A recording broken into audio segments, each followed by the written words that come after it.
নয়াদিল্লির ব্যস্ত রাস্তায় ছোট শহর থেকে আসা একজন সাধারণ ব্যাংক কর্মীর জীবন হঠাৎ করে বদলে গেল। একটি সাধারণ ঘর, একজন বিধবা মহিলা, তার ছোট্ট সন্তান আর 12,000 টাকা ভাড়া। এই সবের মাঝে তার মন ও বিবেকের লড়াই চলছিল। সে কি নিজের হিসেব ও যুক্তির পথে চলবে, নাকি মানবতা ও চরিত্রের মূল্য বুঝে নিজের মনের কথা শুনবে? বন্ধুরা, আজকের সত্য ঘটনাটি মানবতা, অনুভূতি আর সঠিক সিদ্ধান্তের টানাপোড়েনের কাহিনী। ঘটনাটি শুরু করার আগে আপনাদের কাছে অনুরোধ, ভিডিওটি লাইক করুন এবং শেয়ার করুন। কমেন্ট করে জানাবেন আপনারা আমাদের এই ভিডিও কোথা থেকে দেখছেন। আর যদি আমাদের চ্যানেলে নতুন হয়ে থাকেন তবে চ্যানেলটিকে সাবস্ক্রাইব করতে ভুলবেন না। নয়াদিল্লিতে ব্যস্ত শহরের মাঝে ছোট শহর থেকে আসা একজন সাধারণ ব্যাংক কর্মী নির্মল তার নতুন জীবনের সূচনা করেছিল। সম্প্রতি তার বদলি হয়েছিল। শহরের ভিড়, দ্রুতগতির জীবন, উন্নত অফিসের পরিবেশ আর বিভিন্ন রকম মানুষের ভিড়ে প্রথম দিকে সে কিছুটা অস্বস্তি বোধ করেছিল। সোজাসাপটা, পরিশ্রমী আর সৎ স্বভাবের এই তরুণ, যে তার ছোট্ট শহরের শান্ত, সহজ, সরল জীবনে বড় হয়েছে, এখন সে চেষ্টা করছিল এই বড় শহরের দ্রুতগতির সঙ্গে নিজেকে মানিয়ে নিতে। কিন্তু তার জন্য সবচেয়ে বড় চ্যালেঞ্জ ছিল থাকার জায়গা খুঁজে পাওয়া, কারণ শহরে ঘর ভাড়ার দাম হলো আকাশ ছোঁয়া। কঠোর পরিশ্রম ও উপার্জনের পরও সে একটা সাধারণ পরিষ্কার ঘর সহজে খুঁজে পাচ্ছিল না। সে অনেক দালালের সঙ্গে যোগাযোগ করল এবং অনেক বাড়িওয়ালার সঙ্গে কথা বলল, কিন্তু কোথাও ভাড়া তার সাধ্যের বাইরে, তো কোথাও ঘরের অবস্থা অত্যন্ত খারাপ। ঘরগুলোর অবস্থা এমন ছিল যে সেখানে থাকা অসম্ভব। প্রতিদিনের এই খোঁজাখুঁজি ও হতাশার মধ্যে তার মনে প্রশ্ন জাগছিল, সত্যিই কি এই শহরে একজন সাধারণ মানুষের পক্ষে একটা থাকার জায়গা খোঁজা এতটাই কঠিন? অনেক দিনের পরিশ্রম ও ক্লান্তির পরে একদিন সে পৌঁছল একটি পুরনো, শান্ত, পরিষ্কার গলিতে। সেখানে কয়েকটি ছোট বাড়ি আর একটি মাত্র মুদির দোকান ছিল।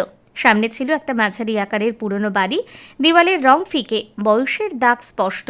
সেই দরজায় কড়া নাড়তেই বাইরে এসে দাঁড়ালো একজন মহিলা, নাম রাধা, এক বিধবা, তার ছোট সন্তানের সঙ্গে। তার চোখে ছিল ক্লান্তির ছাপ, কিন্তু মুখে সততা ও বিনয়ের আলো। সে আস্তে করে বলল, বলুন। নির্মল বিনয়ের সঙ্গে জিজ্ঞেস করল, আপনার এখানে কি কোনো ঘর ভাড়া পাওয়া যাবে? রাধা নরম গলায় উত্তর দিল, হ্যাঁ, একটা ঘর খালি আছে, আসুন দেখাচ্ছি।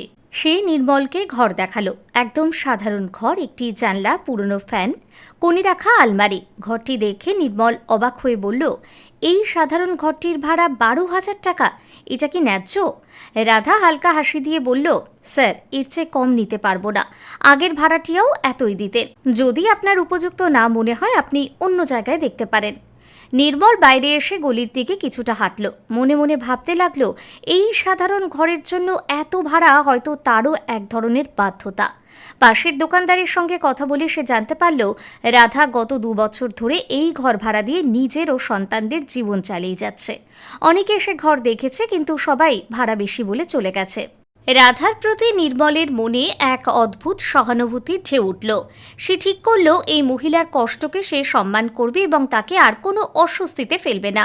সে সঙ্গে সঙ্গেই ফিরে গেল দরজার কাছে। হেসে বলল, আমি অনেক জায়গা ঘুরে দেখেছি, কিন্তু সত্যি বলছি। নির্মল হেসে বলল, এই ঘরটা সবচেয়ে ভালো লেগেছে, ভাড়াও একদম ঠিক আছে, আমি এখানেই থাকবো। এই কথা শুনে রাধার চোখে আনন্দের ঝিলিক ফুটে উঠল। মুখে কিছু বলল না, কিন্তু চোখ দিয়ে অশ্রু গড়িয়ে পড়ল। সে নরম গলায় বলল, ভগবান তোমাকে সুখে রাখুন। এই ছোট মুহূর্তে যেন দুজনের জীবনে এক নীরব, অদৃশ্য সম্পর্কের সূচনা হয়ে গেল। পরের দিন রাধা নিজেই বলল যে ঘর পরিষ্কার করা আর কাপড় ধোয়ার কাজ সে নিজেই করে দেবে। এর জন্য অন্য কাউকে রাখার প্রয়োজন নেই, আর কোনো পারিশ্রমিকের দরকার নেই।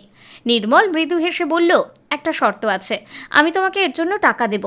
রাধা কিছুক্ষণ চুপ করে রইল, তারপর হেসে বলল, ভগবান তোমাকে সফলতা দিন। এই ছোট্ট কথোপকথনের পর নির্মল নিয়মিত অফিসে যেত, নিষ্ঠার সঙ্গে কাজ করত, আর ধীরে ধীরে তার পরিশ্রম, নম্রতা ও সৎ স্বভাবের জন্য ম্যানেজার ও সহকর্মীরা তাকে সম্মান করতে শুরু করল।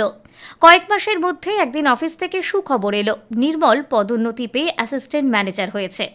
সেদিন সে রাধার বাচ্চাদের জন্য কিছু জামাকাপড় আর মিষ্টি নিয়ে এলো।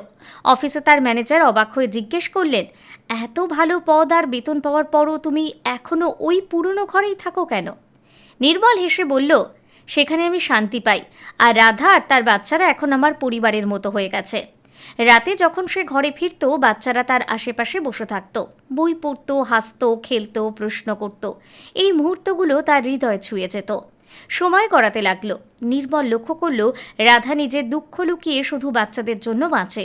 সে কখনো ভুল পথে যায়নি। তার পরিশ্রম, সততা আর বিনয় নির্মলের মনে তার প্রতি গভীর শ্রদ্ধা জাগিয়েছিল। নির্মল মনে মনে স্থির করল সে রাধাকে বিয়ে করবে। তবে এই সিদ্ধান্ত নেওয়া সহজ ছিল না।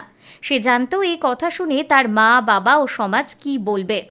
সে প্রথমে নিজের বাবা মার সঙ্গে কথা বলল। তাদের পক্ষে মেনে নেওয়া কঠিন ছিল যে তাদের ছেলে এক বিধবা নারী ও তার সন্তানদের সঙ্গে জীবন কাটাতে চায়। প্রথমে বাবা চিন্তিত ও আতঙ্কিত হলেন, মাও তাকে বাধা দিলেন। কিন্তু নির্মল ধীরে ধীরে তাদের বুঝিয়ে বলল রাধার চরিত্র, সততা, ত্যাগ আর সন্তানদের জন্য তার সংগ্রাম কেমন। ধীরে ধীরে তার বাবা মা অনুভব করলেন একজন সৎ, শক্তিশালী ও সত্যনিষ্ঠ চরিত্রই জীবনের সবচেয়ে বড় সম্পদ। আর যদি তাদের ছেলে সেই ভালো চরিত্রেই নিজের সুখ খুঁজে পায় তবে সেটা গর্বের বিষয়। নির্মল শ্রদ্ধা সহকারে রাধাকে জানালো, আমি আবার বাবা মাকে রাজি করিয়েছি। এখন আমি পুরো মন থেকে তোমার সঙ্গে জীবন কাটানোর জন্য প্রস্তুত। রাধা প্রথমে কিছুটা দ্বিধায় ছিল, কিন্তু নির্মলের সততা ও আন্তরিকতা দেখে ধীরে ধীরে সম্মতি জানালো। তারা খুব সাধারণভাবে বিয়ে করল। কোনো জাঁকজমক নয়, শুধু কয়েকজন ঘনিষ্ঠ আত্মীয় নিমন্ত্রিত ছিল।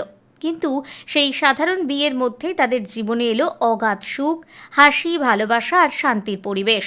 নির্মল ও রাধা সন্তানদের সঙ্গে জীবন ভাগ করে নিল, এমনভাবে যেন তারা এক নতুন অধ্যায়ের সূচনা করেছে, যেখানে প্রতিটি মুহূর্ত, প্রতিটি হাসির অর্থ গভীরভাবে অনুভূত হয়। নির্মল এখন রাধার সন্তানদের সঙ্গে খেলত, তাদের পড়াশোনায় সাহায্য করত, তাদের ছোট ছোট আনন্দে অংশ নিত এবং ধীরে ধীরে তাদের জীবনে এক আদর্শ পিতার ভূমিকা নিতে শুরু করল। রাধা প্রায় নীরবে তার এই যত্ন, স্নেহ ও প্রচেষ্টাকে দেখত। তার চোখে অশ্রু, কিন্তু ঠোঁটে থাকত এক শান্ত হাসি।